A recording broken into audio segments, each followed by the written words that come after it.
Hello दोस्तों, मैं सौरभ एक बार फिर से आप सभी का स्वागत करता हूं आपके अपने परिवार सक्सेस आईटीआई में। तो चलिए दोस्त, आज हम लोग क्लास शुरू करने वाले हैं। जो हम लोग डब्ल्यूसीएस की क्लास कर रहे थे प्यारे भाई, तो डब्ल्यूसीएस की क्लास नंबर हमारी जो है आज वो 8 होगी। पिछली क्लास हमने क्लास नंबर 7 जो है करी थी। ठीक है भाई, क्लास नंबर 7 में मैंने आपको काफी सारी चीजें बताई थी जो मैं आपको यहाँ पे दिखा देता हूँ, है ना।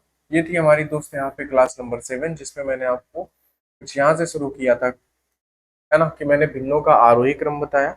उसके बाद मैंने भिन्नों का आपको अवरोही क्रम भी बताया।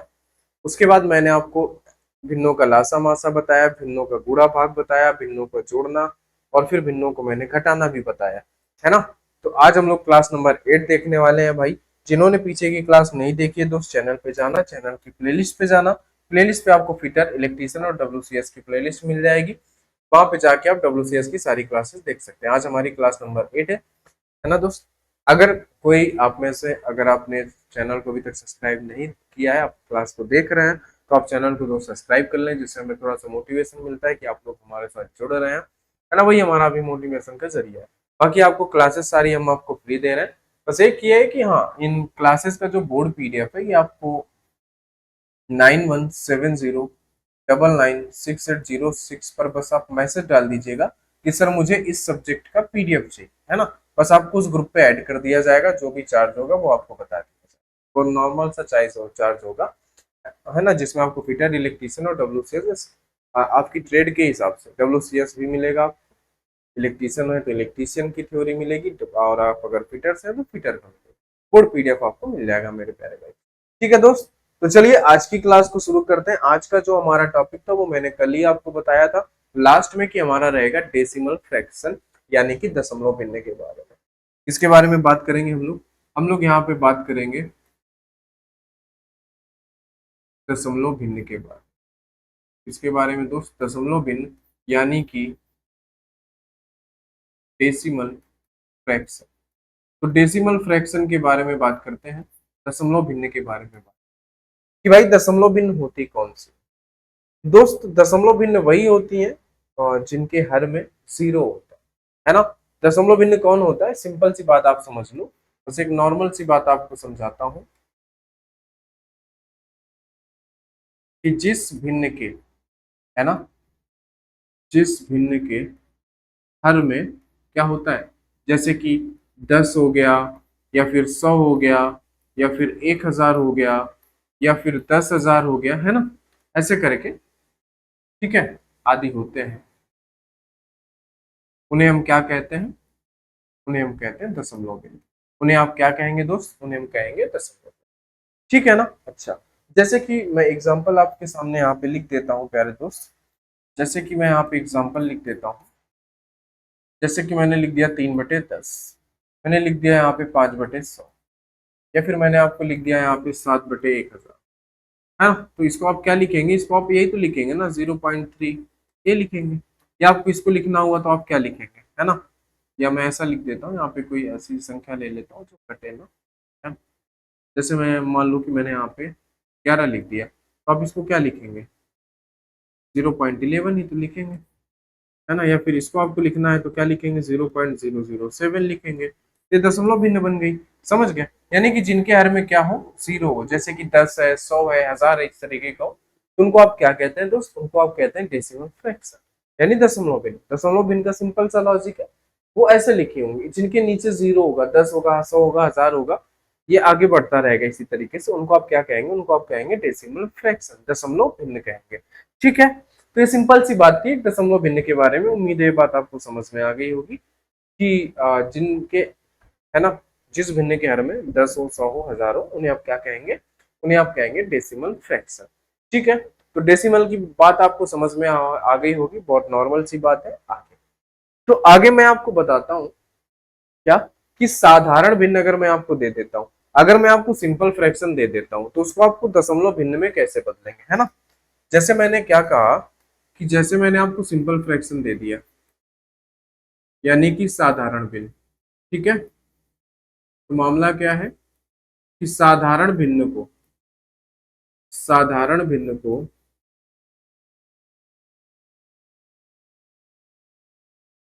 दशमलव भिन्न में बदलना, ये चीज मैं आपको बताता हूँ। कि साधारण भिन्न को आप दशमलव भिन्न में कैसे आ सकते हैं। एक एग्जाम्पल लेते हैं और उस एग्जाम्पल के थ्रू मैं आपको समझाता हूँ प्यारे दोस्त।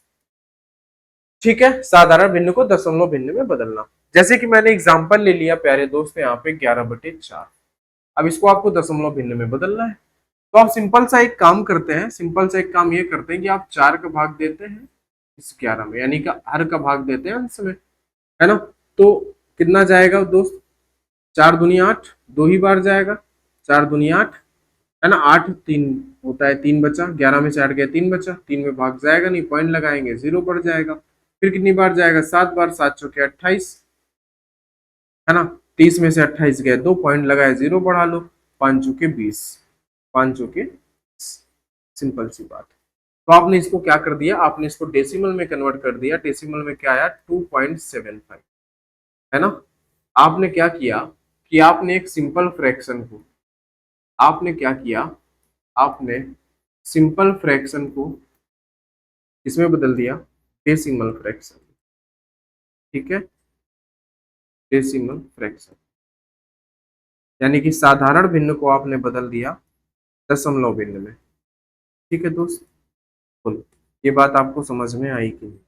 बस सिंपल सा प्रोसेस है ना। आपको चीजें लग रही होंगी यार इतना आसान होता है क्या, दोस्त बनाना पड़ता है ना, इतना आसान बनाना पड़ता है, तब चीजें इतनी आसान बनती है कि साधारण भिन्न को दशमलव भिन्न में कैसे बदले। सिंपल सी बात है, हर का अंश में भाग दे दो, बात खत्म, पॉइंट में वैल्यू आ जाएगी, दशमलव भिन्न में बदल जाएगा। अच्छा, अब सबसे बड़ी समस्या आती है कि दशमलव भिन्न को हम साधारण भिन्न में कैसे बदलें, ये बात आती है। जरा वो भी देख लो कि दशमलव भिन्न को साधारण भिन्न में कैसे बदलें, इस बात को भी मैं समझा देता हूं। ठीक है, हेडिंग हमारी क्या रहेगी कि दशमलव भिन्न को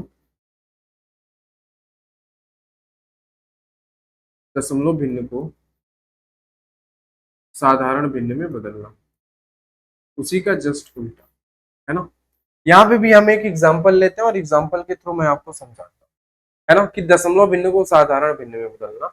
जैसे कि मैंने आपसे कहा, कि मैंने आपसे क्या कहा, मैंने एग्जाम्पल में लिखा कि 12.5। अब इसको आपको भिन्न में बदलना है, कोई समस्या नहीं, एक जीरो ऊपर से हटा दो, नीचे लगा दो, यानी सिंपल से बदल गया 125/10। बोलो कोई समस्या का, 125/10। या फिर मैं आपसे एग्जाम्पल में लिखता हूँ 123.456। इसको आपको बदलना होता, आप पॉइंट हटाते, नीचे उतना ही जीरो लगा देते जितने अंक बाद पॉइंट है, 1000, यानी आपका वैल्यू क्या आ गया, 123.456 अपॉन में 100 या 1000 आ गया। बोलो कोई समस्या क्या, सिंपल है। दशमलव भिन्न को फ्रैक्शन में बदलना, सॉरी दशमलव भिन्न को साधारण भिन्न में बदलना एकदम आसान है मेरे प्यारे भाई। बोलो कोई भी दिक्कत नहीं होगी, आप बताओ जरा, कोई दिक्कत होगी क्या, नहीं, है ना। बोलो ये दोनों काम आपको समझ में आ जाएंगे, कोई आपको समस्या नहीं होगी। ठीक है, बोलिए जरा, कोई समस्या नहीं होगी, बिल्कुल नहीं होगी। ठीक है, अच्छा, अब अगर ये बात आप समझ गए तो मैं आपको सिखा देता हूँ दशमलव भिन्नों को जोड़, क्योंकि बहुत छोटी छोटी बातें हैं, आपको बचपन में सिखाई गई होंगी दशमलव भिन्न को जोड़ना, है ना। मैं यहाँ पे लिख देता हूँ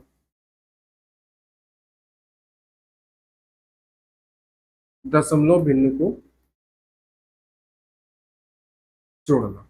अब देखो दशमलव भिन्न अगर आपको दे दी गई एग्जाम्पल में, है ना, अगर दशमलव भिन्न आपको दे दी गई एग्जाम्पल में, जैसे मैंने दे दिया 123.456, बस दशमलव भिन्न को जोड़ते समय ये ध्यान देना होता है कि दशमलव के नीचे दशमलव लगता है ना, दशमलव के नीचे दशमलव। जैसे मैंने यहाँ पे लिख दिया 12.340, फिर मैंने यहाँ पे लिख दिया 1.230। अब इनको मैंने कहा जोड़ दो, प्लस कर दो, कोई दिक्कत नहीं है। यहाँ जोड़ोगे 6, 5 4 9, है ना, 9 और 3 कितना हो जाएगा, 12 का 2 कैरी हो गया 1, है ना, 4 2 6 3 9, एक कैरी था हमारा 10 का 0 कैरी हो गया, फिर से 1, पॉइंट के नीचे पॉइंट लगता है, बस इतनी बात ध्यान रखो। 3 2 5 1 6, एक कैरी था हमारा 60, 2 और 1 3, और ये एक 137.026 आ गया। क्या समस्या है बताओ, अगर आपके पास दशमलव के आगे नंबर नहीं है तो आप जीरो लगा लो, क्या ही समस्या है, दशमलव के आगे आप जीरो लगा लो, कोई समस्या नहीं है। ठीक है दोस्त, बताओ समझ गए बात को? जोड़ना एकदम आसान है, घटाना भी एकदम आसान है, घटाने में भी कोई दिक्कत नहीं है ना। जैसे मैं आपको लिख देता हूँ यहाँ पे कि दशमलव भिन्न को घटाना, क्योंकि ये पीडीएफ आप लोग लेंगे तो फिर आपको पता होनी चाहिए ना, सारी चीजें हेडिंग पड़ी होना चाहिए। दशमलव भिन्न को घटाना, इसीलिए मैं एकदम बेहतरीन तरीके से यहाँ पे लिख के बता रहा हूँ, ताकि आपके नोट्स ना बनाने पड़े। अगर आप बना रहे हैं अपने से तो बहुत अच्छी बात है, अगर आप नोट्स अपने से बना रहे हैं, जो बालक अपने से नोट्स बना रहे हैं है ना, वो बहुत बढ़िया है। जैसे कि मैंने यहाँ पे लिख दिया 1 2 3 पॉइंट लगाया, 4 5 6 और 7, है ना। मैंने लिखा 1 2 3 पॉइंट 4 5, ठीक है। फिर मैंने यहाँ पे लिखा 1 2 3 4 5 6, ऐसा लिख दिया मैं। अब जरा इनको आप घटा के बताओ। मैंने कहा कि भाई साहब इसको माइनस कर दो। 7 में से 6 गया 1, 6 में से 5 गया 1, 5 में से 4 गया 1, 4 में से 3 गया 1। जस्ट दशमलव के नीचे दशमलव आना चाहिए, ये मायने रखता है। 3 में से 2 गया 1, 2 में से 1 गया 1 ही, तो भाई साहब 1 1 ही आ गया, है ना। मजा तो आ गया, हाँ 1 1 ही आ गया ना, मजा ही आ गया एकदम। तो बताओ सर, बात सही है, बात समझ में आ गई? कोई दिक्कत नहीं, बस दशमलव के नीचे दशमलव रखना होता है, बस इतनी इस बात है, बाकी नॉर्मल जोड़ घटाना है, कोई दिक्कत वाली बात नहीं है। अच्छा, अब आते हैं आगे, थोड़ा सा एक कदम आगे, कि दशमलव भिन्नों का गुणा करना, है ना।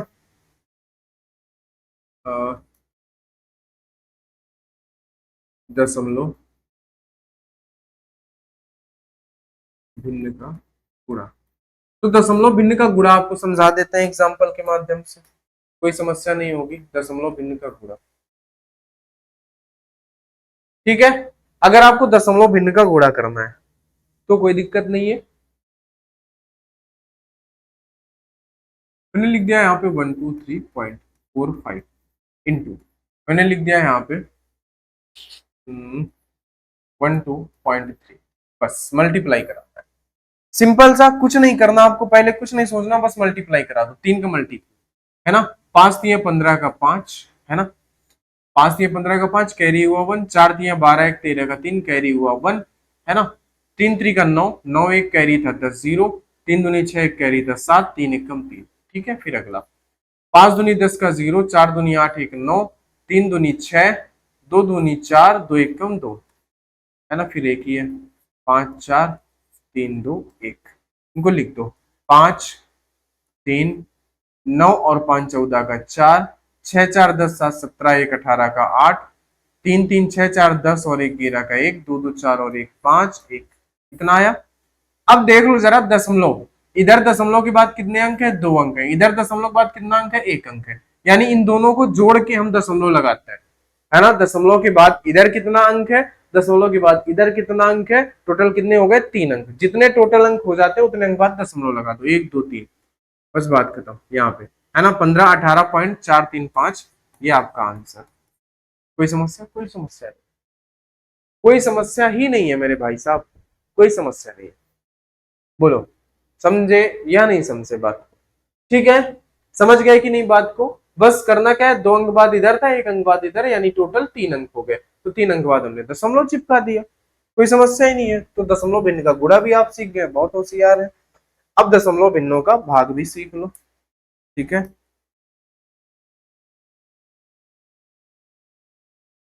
दशमलव भिन्नों का भाग करो, कि दशमलव भिन्न का आप भाग कैसे करेंगे वो चीज मैं आपको सिखा देता हूँ, कि दशमलव भिन्न का आप भाग कैसे करेंगे। आ जाओ समझो बात। अब दशमलव भिन्न का आपको भाग करना है ना। जैसे मैंने कह दिया 1 2 3.45, इसमें आपको भाग देना है ना। हाँ, 2.5 का।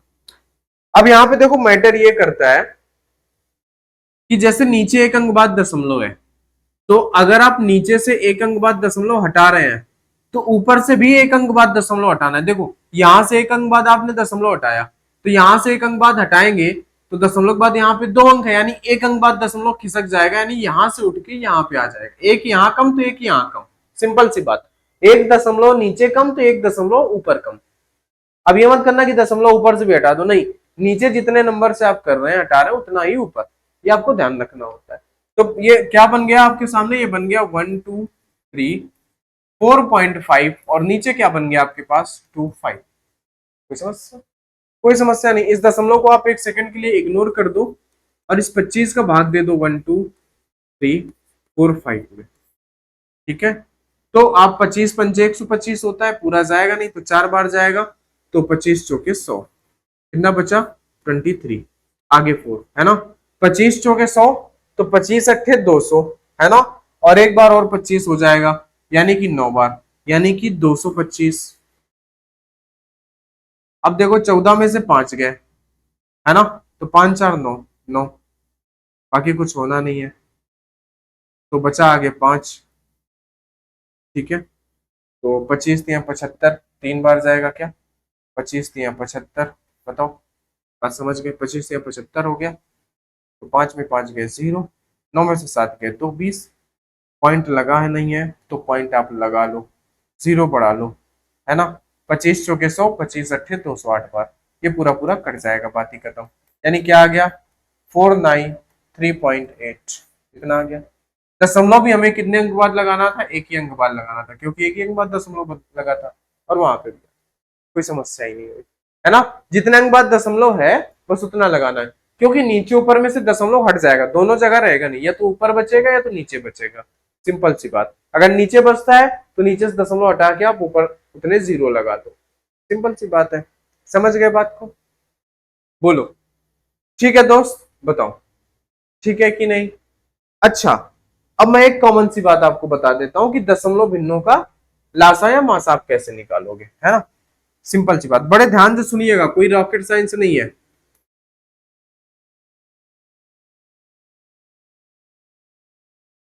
दशमलव भिन्नों का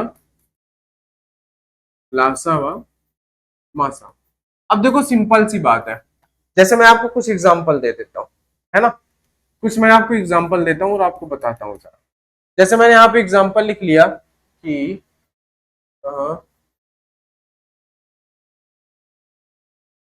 0.12 है ना, 1.60 ऐसा लिख लिया मैंने, है ना, और फिर मैंने यहाँ पे लिख लिया 4.0। ठीक है, अब आपको गौर ये करना है कि आपके पास जो तीनों संख्याएं हैं उसमें दशमलव के बाद सेम डिजिट होने चाहिए। जैसे यहाँ पे दशमलव के बाद कितने हैं, 2 अंक है, यहाँ पे दशमलव के बाद 2 अंक है, यहाँ पे भी 2 अंक है, अगर नहीं है तो आप 0 लगा लो। दशमलव के बाद तीनों जितने भी नंबर दिए उन सब में सेम होना चाहिए। अब आप दशमलव भूल जाओ, सिंपल सा लिख लो 12, 160 और 400, दशमलव भूल जाओ, क्योंकि दशमलव के बाद अगर आप कोई 0 लगाते हो संख्या बराबर करने के लिए तो आप उसको पूरा लिखना पड़ेगा, ऐसा नहीं आप 16 लिख लो 12 लिख लो 4, नहीं पूरा। अब इसको आप कर दो, 2 से भाग दे दो, 6 दूनी 12, 80,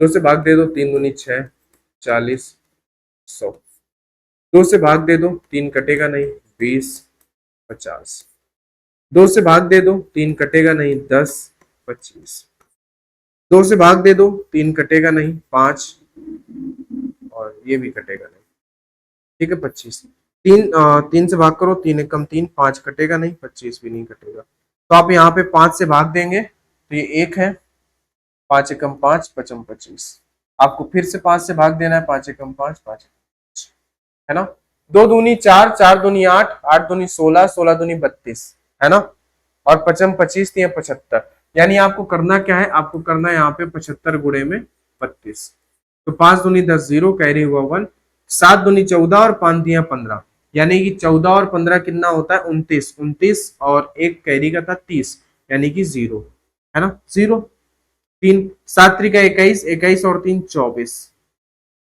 2400 आया, आपका एलसीएम क्या निकल के आया 2400 आया। लेकिन सभी में 2 अंक बाद दशमलव लगा है ना, सभी में, इसीलिए हमने कहा कि कॉमन नंबर कर लो, दशमलव के बाद सेम डिजिट होने चाहिए, ऐसा नहीं कि ये ऐसा लिखा हो कि आपने लिखा 0.12 अगला लिख लिया 1.6, नहीं, दशमलव के बाद 2 डिजिट है तो यहाँ पे भी 2 डिजिट करना पड़ेगा, बस ये मामला था, ठीक है ना। तो 2 अंक बाद दशमलव यहाँ पे भी लगा लो, और दशमलव के बाद 0 का कोई मतलब नहीं है, तो एलसीएम आपका 24 है। मासा भी निकालोगे, मासा भी सेम प्रोसेस करके निकाल लो, 12 16 400 मान के, 12 160 और 400 मान के, और 2 अंक बाद दशमलव लगा देना, बात खत्म, एलसीएम निकल के आ जाएगा, कोई समस्या कोई समस्या नहीं होगी। ठीक है, तो लासामासा भी आप निकाल लोगे। अच्छा, अब इस चैप्टर की आखिरी कॉन्सेप्ट, बेहतरीन कॉन्सेप्ट, और उसको आप लोग सब जानते होंगे, बच्चा बच्चा उसको जानता है, उसको हम कहते हैं बोर्ड मास। क्या कहते हैं? बोर्ड मास। अब आपको सिखाते हैं बोर्ड मास के बारे में। अच्छा, इसी बोर्ड मास के आगे हमें वी ऐड करना पड़ता है। वी, फिर बी, फिर ओ, फिर डी, फिर एम, फिर ए, फिर एस। बोर्ड मास। इसका मैं आपको बस कॉन्सेप्ट बता देता हूं, क्वेश्चन में जब प्रैक्टिस कराऊंगा वहां पे करा। देखो, वी का मतलब होता है वेनकुलम। वेनकुलम है ना, वी का मतलब होता है वेनकुलम। बी का मतलब होता है ब्रैकेट। ओ का मतलब होता है ऑफ, जिसको आप हिंदी में बोलते हैं का। डी का मतलब होता है डिवाइड करना, यानी कि भाग देना। एम का मतलब होता है ना, मल्टीप्लीकेशन। एम का मतलब होता है